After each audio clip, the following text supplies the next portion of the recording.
Have you ever bought a gadget online that promised to change your life only to receive a cheap piece of plastic that broke in like 5 minutes? Or maybe you went on a date with someone whose profile said they were a US Marine, but it turned out they just played a lot of Call of Duty in their mom's basement? Well, if so, congratulations. You've been had. You've been bamboozled. You have been taken for a ride. But most specifically, someone has managed to pull the wool over your eyes. It's the quintessential phrase for deception. It's what con artists do to marks, and what shady politicians do to voters, and what my cat thinks he's doing when he hides behind the curtains. But why wool? Why not cotton? Why not pulling the polyester blend over your eyes? And who was going around blinding people with textiles in the first place? Well, today on Phrases Explained, we are diving into the itchy, scratchy, and downright deceptive history of one of English language's greatest scams. So put on your reading glasses, unless someone's already pulled the wool over them, and let's get started. Welcome back, word nerds. This is Phrases Explained. Before we jump into the time machine, let's establish the baseline. To pull the wool over someone's eyes means to deceive them, to prevent them from seeing the truth. It's not just lying. It's actively obstructing someone's perception of reality. It implies a certain level of craftiness on the part of the deceiver, and perhaps a bit of gullibility on the part of the victim. We see it everywhere today. That used car salesman, wool pulling. Internet service provider, increasing the price 300%, major league wool pulling. It's a great phrase because it's so visual. You can immediately picture the act of being blinded. But the origin story isn't as simple as a farmer throwing a fleece at his neighbor. It actually takes us to a very specific and very fancy place in history. Welcome to England, specifically England in the 18th and early 19th centuries, a time of high fashion, of terrible hygiene, and very, very strange courtroom attire.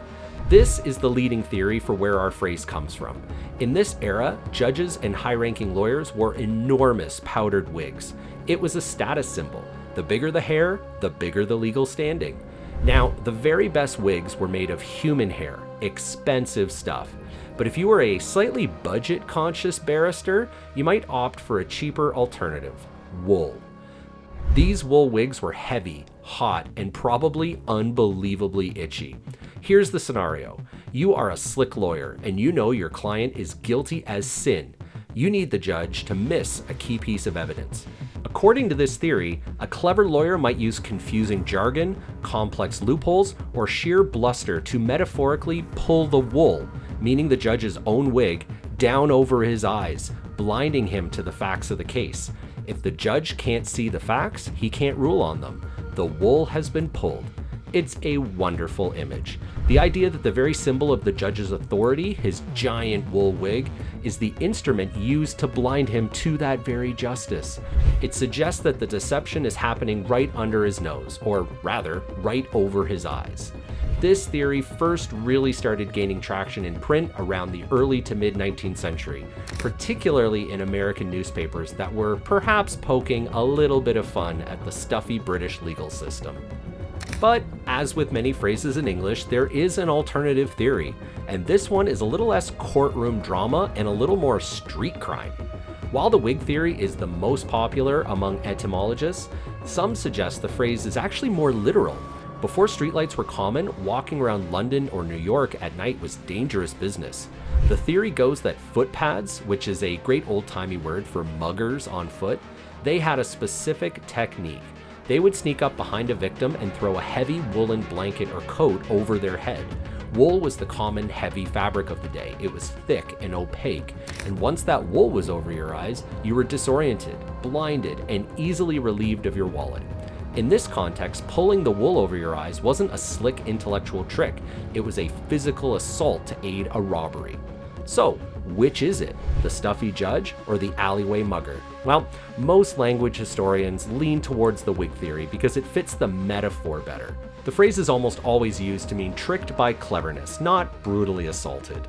The judge being outsmarted by a lawyer, it fits the modern usage way better than just getting jumped in an alley.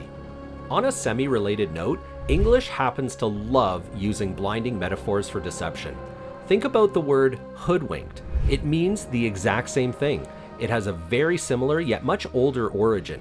Dating back to the 16th century, to wink didn't just mean closing one eye flirtatiously.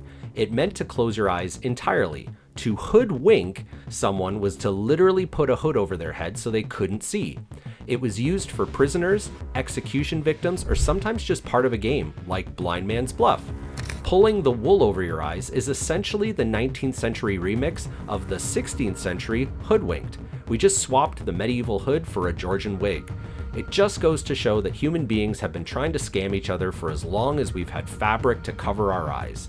The technology, it changes, but the con remains the same. So the next time someone tries to sell you a bridge in Brooklyn or tells you that the check is most definitely in the mail, you'll know exactly what historical tradition they are participating in.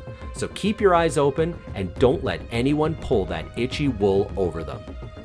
Hey, if you enjoyed this deep dive into deception, hit that like button so YouTube's algorithm doesn't hide our video from others' eyes. And let me know in the comments, what word or phrase would you like me to talk about next? I love getting your suggestions, so please feel free to drop them down there. I'd love to hear from you. Or if you don't want to talk about that, what's the biggest scam you've ever fallen for? I promise I won't judge much. Oh, and subscribe if you haven't already. I'll see you next time on Phrases Explained.